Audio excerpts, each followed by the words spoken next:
संपूर्ण देऊळ मातेमध्ये दोन वेगवेगळ्या व्यक्तिमत्वाचे पैलू धरणारे, वेगवेगळ्या प्रकारचं कार्यक्षेत्र सांभाळणारे, मात्र समोर एकच उद्दिष्ट ठेवणारे असे हे दोन महान श्रद्धेचे आधारस्तंभ म्हणजेच संत पीटर आणि संत पौल.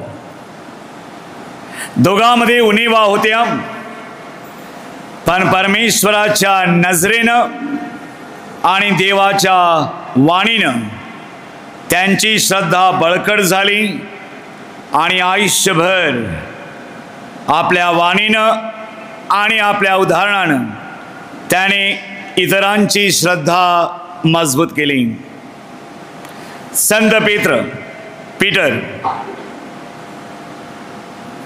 वेगवेगळी नावं.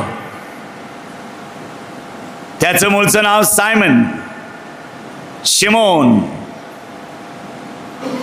परमेश्वराच्या सानिध्यामध्ये येण्या अगोदर त्याची ओळख करून दिली त्याच्याच भावानं, अंद्रियानं.